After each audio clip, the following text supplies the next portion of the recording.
Most MMA fighters step into the cage with all of their tools. 2 arms, 2 legs, full vision. But what happens when a fighter walks in missing something the rest rely on? These are the most unusual athletes in MMA history and how they defied all expectations.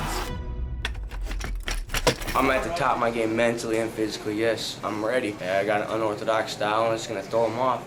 They're training for people with 2 legs and I obviously have 1 leg, or 1.5, we'll say. At just 6 years old, Matt Betszel ate a piece of candy laced with poisonous mushroom spores. It wasn't an accident. It was a calculated act of revenge meant to punish his father by targeting his son. The man behind it was a trusted family acquaintance with ties to the criminal underworld. This would land Matt in the hospital, and to save his life, doctors had to amputate his leg. That kind of trauma would crush most people. For Matt, it made him tougher. Growing up in Phoenix as one of 9 siblings, Matt was always fighting. Bullied for having 1 leg, he learned to scrap early and often. He refused to be defined by what he lacked. At 17, he found MMA and Brazilian Jiu-Jitsu. What started as an emotional outlet became an obsession. Matt wasn't just participating, he was winning. He took silver at the Grappling World Championships in Florida and racked up a 4-1 record on the Arizona Amateur MMA circuit. As an amateur, Matt had one significant advantage. Arizona rules banned ground strikes to the head. Since he fought from his knees without a prosthetic, it gave him a layer of protection. In professional MMA,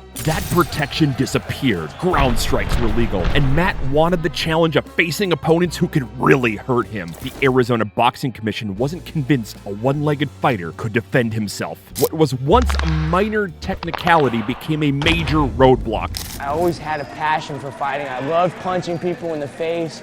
I loved choking people. I always watched the UFC and I never realized, that I could do it because of my legs. Before Matt could prove himself in the cage, he had to fight through the red tape. To the commission, it was a risk. To Matt, just another obstacle to overcome. After a long battle with the commission, Matt finally earned the right to go pro. In 2014, he signed with Legacy Fighting Championship, the same promotion that launched stars like Derek Lewis, Alex Pereira, and Kamaru Usman. By 2015, he was 6-3 with 5 submission wins. His grappling was legit. He even trained with Team Alpha Male in California, holding his own with some of the sport's best. Over time, he faced increasingly tough competition. His final record stands at 9-12, but that stat doesn't tell the full story. He stepped in against future UFC flyweight champion Brandon Moreno, UFC veterans Bruno Silva and Anthony Burchak, and Bellator contender Rafael Retinho Lima. Matt never shied away from a challenge.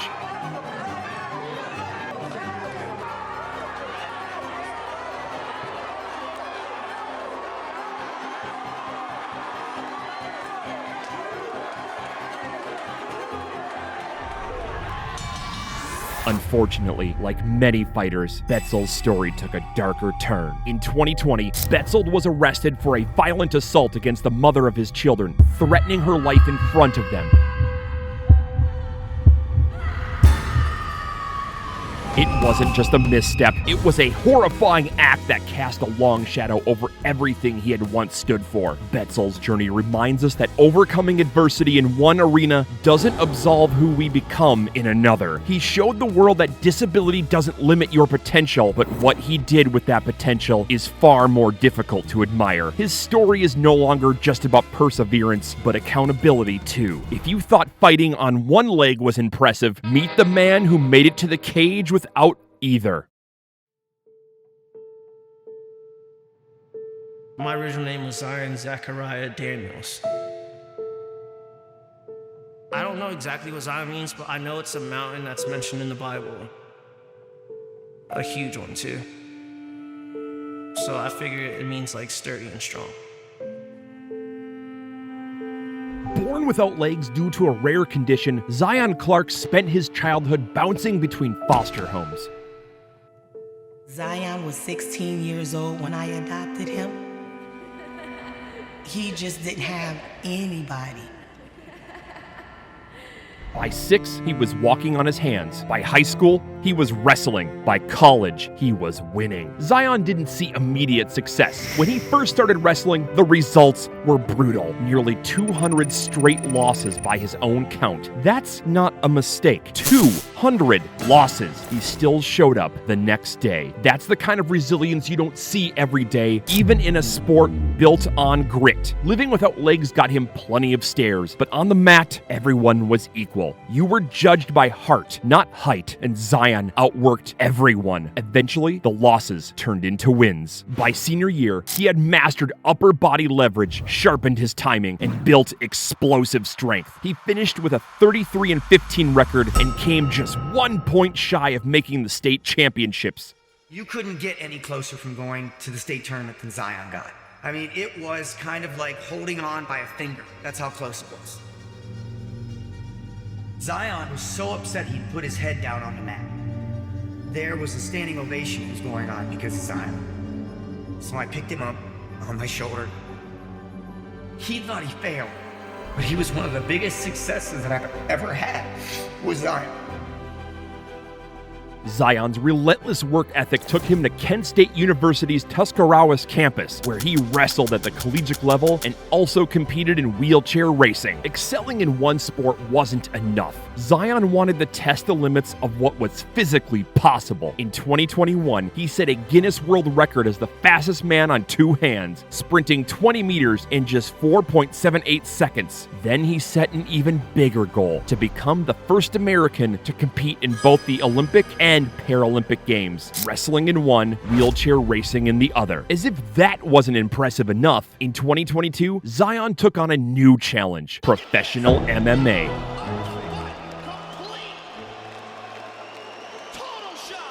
He joined Team Body Shop in California, training under veteran coach Antonio McKee and spending 5 years crafting a style tailored to his frame. Fighting entirely from his hands, Zion learned on explosive hand speed, upper body torque, and relentless grappling. He weighed just 110 pounds, but years of moving on his hands gave him total control of his body and surprising strength to match. Zion's game plan was simple: relentless forward pressure. Under MMA rules, he was considered a downed opponent at all times, so head kicks and knees were off limits. He used that to his advantage. Staying low, he'd shoot in fast, wrap the legs, and drag opponents to the mat, where he unleashed ground and pound or chased submissions. Years of moving on his hands gave him explosive upper body strength most fighters didn't see coming. That power was on full display in December 2022, when Zion made his pro debut in San Diego. Under slightly modified rules, he dominated from bell to bell, out-grappling his opponent to earn a unanimous decision win.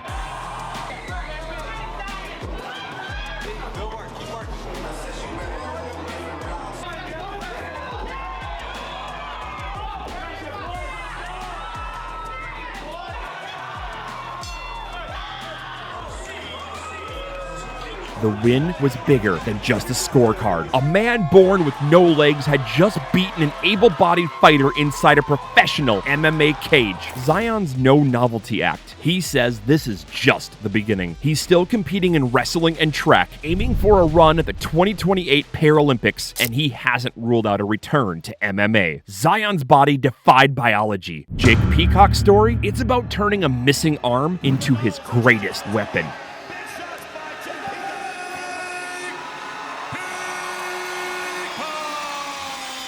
Jake, the one Peacock, was born in 1991 without most of his right forearm. From day one, he stood out, but not in the way any kid wants. The teasing Jake put up with was relentless. At 7, he took up karate to defend himself, but still endured years of taunting by his peers. Everything changed when he was 11 years old. One afternoon, instead of heading to his mom's car, Jake marched across the school field towards his most relentless bully.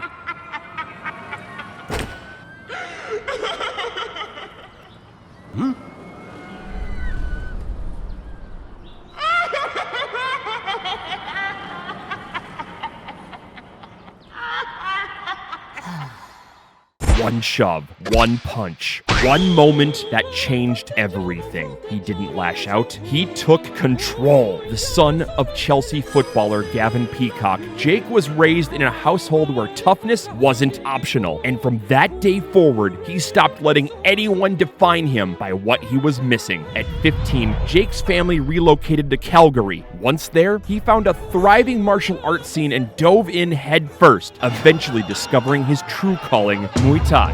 So I decided to take the Muay Thai fight. It was actually a kickboxing fight for my pro debut. I wanted to fight so bad, I was messaging promoters all over the world. Like, I was just going on social media, letting them know, like, I needed a pro fight, and I only had 3 amateur fights. So no one was giving me a shot, right? Jake adapted his style to fit his frame, building a brutal arsenal of kicks and a stance that protected his right side while keeping relentless pressure on opponents. Most impressive of all, he turned his shortened limb into a weapon. His opponents trained for elbows and knees, not nut jabs disrupting their vision. He dominated the Canadian Muay Thai circuit, capturing welterweight and super welterweight titles, and entered one championship with a 14-1 record. Despite the physical advantages stacked against him, no one could stop him. Jake embraced his identity as the one-handed fighter and turned it into a badge of honor. My day will come, 100%. I'm going to say it. I've said it before. I'll say it on camera again. My day will come. Until that day, I'll keep tearing it up.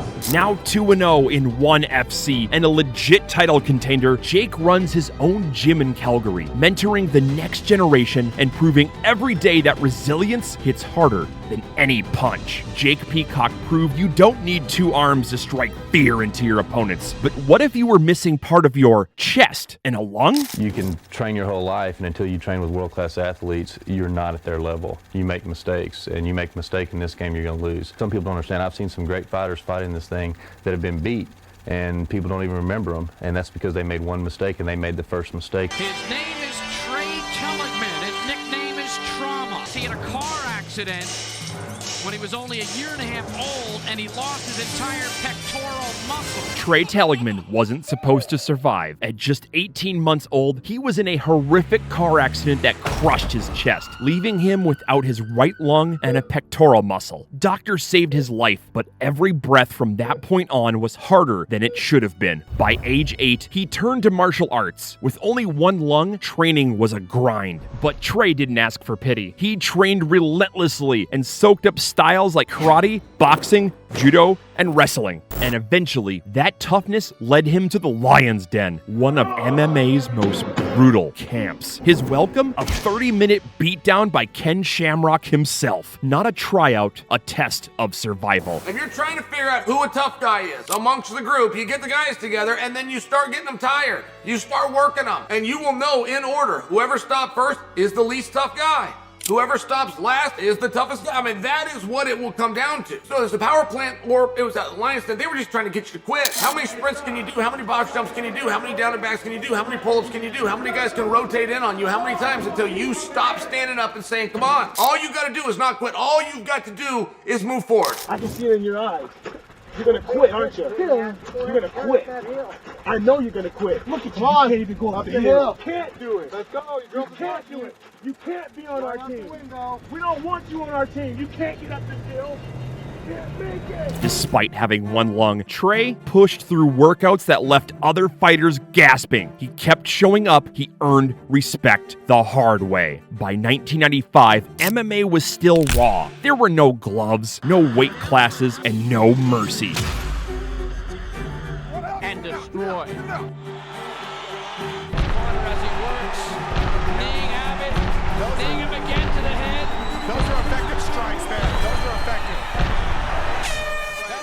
His first opponent in the UFC, a young Vitor Belfort, who at the time was less the phenom and more pre-workout with fists. He can let his hands fly.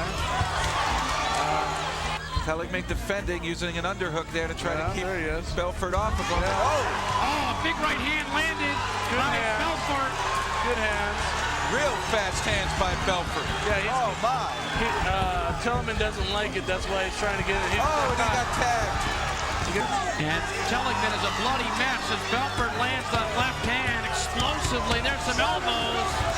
That's not necessarily anything good. He's just hitting the arm right there. The fight ended quickly, but Trey didn't. His breakout win came at Pride 13 against Ukrainian juggernaut Igor Vovchanchyn. Vovchanchyn boasted an MMA record of 46 wins, 3 losses, and was known for wrecking heavyweights. Maybe a more dangerous striker. Oh, big right hand! Not needed, because this first right hand right here, see his chin is high up in the air, that knocked him out. Look, he's falling face down. He's out right there. Telligman had only 10 pro fights. No one gave him a shot, but with one lung, half a chest, and all heart, he weathered the storm and pulled off the upset of a lifetime. The upset sent a shockwave through the MMA world, the type of shock you only see in Saitama under the Pride banner. He's got to stop standing. He's got to use movement. No chance caught to the body. Whoa! Trey with a low. Somebody down like he did with Curve.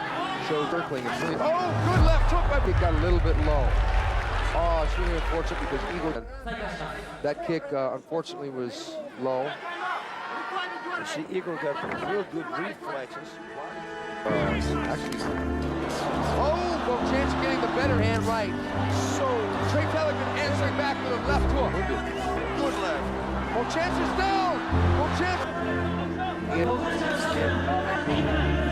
One minute back up. Whoa, he should have. Oh, Eagle slipping to the mat. Disadvantages. Carry. Now he's here to fight. That's what Seems to be exposing. Oh, looks like he's getting a little wind of it. he should pass that guy. And right now also, here we go. End of the round. I'm impressed by Trey Telligman. I am really impressed by Trey Telligman. Unbelievable. That win launched him into a title shot against 6'8" UFC champ Tim Sylvia. He came up short, but left with the respect of the entire MMA world. Telligman retired in 2005 with a 7-5-1 record. Modest on paper, but against the toughest heavyweights of his era. In an era obsessed with physical perfection, Trey walked into a cage with one lung and half a chest, but still came out a winner. Today he lives quietly in Texas, but his name still surfaces when fans talk about fighters who shouldn't have made it but did. Beating world-class heavyweights with one lung is one thing. Now meet the man who couldn't hear the bell but answered it anyway. The number one thing what I like in MMA is to train. You know, I prove everyone wrong that I can climb up the mountain, you know, reach the top. But everyone thought I was like a gatekeeper. No.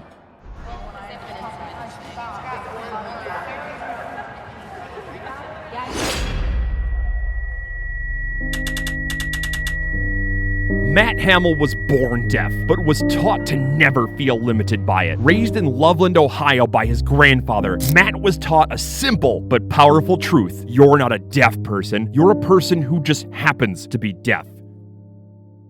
That message struck, and it shaped everything that came next. He learned to communicate through sign language, lip reading, and sheer determination. When his stepfather, a high school wrestling coach, introduced him to the mat, something clicked. Wrestling didn't require hearing, it required instinct, rhythm, and grit. In the silence, wrestling became his voice. What started as a lifeline became a legacy. Matt became a 3-time NCAA Division III national champion, capturing titles in 3 different weight classes. He also represented the United States in the Deaf Olympics, earning gold and silver medals in Greco-Roman and freestyle wrestling. Wrestling gave him confidence, focus, and most importantly, it gave him a future. But Matt wasn't done competing. After a successful start to his MMA career, Hamill joined The Ultimate Fighter Season 3 in 2006 and quickly emerged as a frontrunner. Even his coach, Tito Ortiz, saw him as a favorite. My first pick will be a light heavyweight. My pick will be Matt Hamill. Very, very eager to learn. I'm not happy. You know what? Go one more. It's okay. It's okay. And to ask Dean Lister to go with them again and again and again, that shows that kid has heart and he has determination and he has the right tools to work. It's heart. That's what I want to see. That's what I'm looking for sure. His elite wrestling, raw power, and relentless drive made him a serious threat. A heated rivalry with future champion Michael Bisping became a show highlight. That's a camera.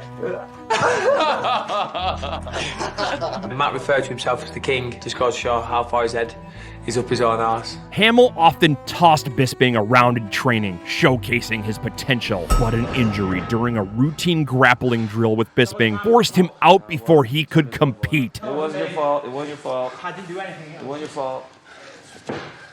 I thought I could have it, but it didn't. It popped twice.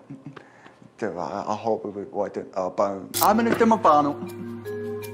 I'm fighting this Friday. No. You're not fighting this Friday. I'm fighting this Friday. I won. Yeah, but they won't let you fight. Who? The doctor. The doctor won't let you. Oh, come on, man. And Don't do this. it's not up to me. It's not my choice. If it was my choice, he still wouldn't be fighting. Damn tough competitor. I mean, the guy is tough as hell. I see him being a great fighter. Sure, you let me fight Friday. No, you come can't. on. It was a setback, but Matt never thought about quitting. He rebounded fast, earning a UFC contract and launching a 5-year run in the promotion. What followed was a series of hard fights, steep learning curves, and constant evolution.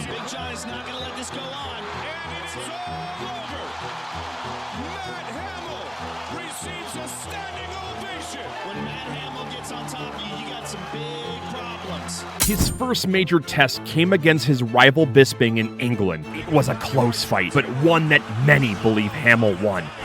Months to become a much more well-rounded fighter underneath. Looking at jab by Hamill. Oh, flying knee by Hamill. Been looking good. Good knee. But Hamill caught it. He wants to work the ground game. Such a powerful guy. Loosen up a little bit. Another inside leg kick, but this time Good takedown. Boom, again. He's scared to death. You taking him down. Use those. If this is a fight that takes place with Bisping was Matt Hamill just forces the takedown there. He's got almost had his back looking at him. You got to keep him up. Knee attempt by Bisping. Good takedown. It's so hard because they're so slippery as well. He takes side control. Hamill trying to secure the win. Bisping's got to do something to get out of here. 15 seconds remains. Underneath. Good take. The horn sounds and this fight is over. The judges gave the nod to Bisping in his hometown in one of the most controversial decisions in UFC history. For the winner, by split decision, Michael the Count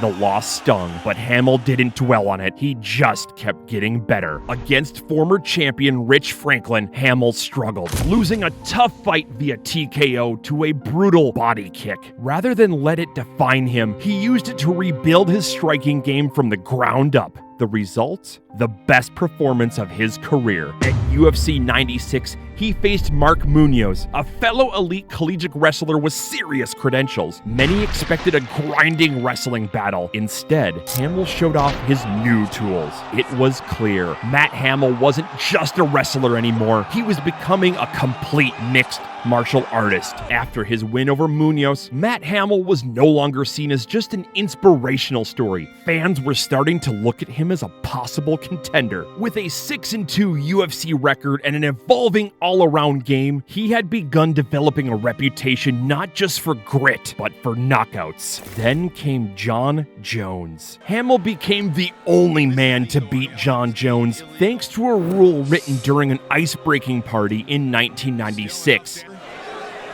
And Matt Hamill unable to continue. Ladies and gentlemen, referee Steve Mazzagatti has called a stop to this contest. Due to intentional elbows, there's been a disqualification of Johnny Bones Jones. Therefore, the winner is Matt Hamill. Wow. the record still stands. In a sport where most fighters fade into obscurity, Matt Hamill's name is etched in stone, though maybe not for the reason he'd prefer. He went on to earn UFC wins over names like his former coach Tito Ortiz and Keith Jardine, retiring in 2018 with a 13-8 record. But Matt's legacy goes far beyond stats. That legacy came full circle in 2025 when, with the help of advanced hearing aids, Matt experienced sound for the first time. After a lifetime of feeling vibrations and reading lips, it was a moment louder than any crowd could ever be. Today, Hamill remains a hero in the deaf community and a symbol of what's possible when you trust your instincts over your limitations. Matt couldn't hear. Shara Bullet can't see out of his right side. Both figured out how to win anyway. Step by step, I will become a champion. Remember my name. The pirate is here. Sharfuddin Magomedov, better known as Shara Bullet for his blinding speed and devastating power, grew up in Dagestan, a region known for producing elite wrestlers. But Shara took a different path. Striking. He started with boxing, then Muay Thai. By 20, he was a national champion in Russia with an 18-2 record. But during a training trip to Thailand, disaster struck. A sparring elbow ruptured his right eye, causing irreversible damage. Doctors tried to save it, but multiple surgeries couldn't restore his vision, his depth perception, timing, and peripheral vision gone. Most thought his career was over, but Shara refused to quit. Taking inspiration from one-eyed UFC champion Michael Bisping, he rebuilt his game, favoring angles, long-range kicks, and deceptive movement to protect his blind side. By 2023, he was 11-0 and signed with the UFC. In his debut in Abu Dhabi, he wowed fans with spinning strikes, constant pressure, and a flair for the dramatic. Watching Shara fight is like watching a Tekken character break loose. In 2024, he racked up back-to-back bonuses, emerging as one of the most electric middleweight prospects. His hype was real, and so was the target on his back. Shara recently faced his first career setback, a loss to veteran striker Michael Venom Page. Page's angles exposed the limitation of Shara's blindside, but Shara didn't fold. Since then, he has doubled down, sharpening his tools, and now prepares for a comeback bout against Marc-Andre Barriault. He lost his right eye, but never lost his vision.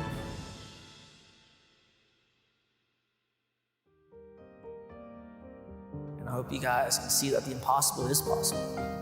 Just do what you love. Don't let people tell you can't do something because anything's possible. There's no such thing as can't. You can do anything you want to do. I still think that I'm still the best fighter. Я всем людям доказал, что я не инвалид. Just never give up. Never ever give up. Just listen to your heart and follow your dreams. Can't learn everything one day. Think outside the box, find a way, work hard. Because I'm trying to do the impossible, and I'm going to do it. They aren't just fighters. They serve as reminders that limits are often illusions, that being different isn't a weakness, it's a weapon. And sometimes the scariest thing in the cage isn't the guy with all the tools, it's the one who figured out how to win without them. Each of these athletes redefined what it means to be a fighter. But here's the question for you. Which of these stories hit you hardest? And are there others we missed? Drop your thoughts in the comments. And if you want more stories like this, fighters who flipped the script, pushed through hell, or never should have made it but did, you're in the right place. You've seen fighters who overcame physical limitations. Next time, we're looking at fighters who look like nerds, but are absolute killers in the cage. If you've enjoyed this one, make sure to subscribe so you don't miss it. We'll see you in the next one.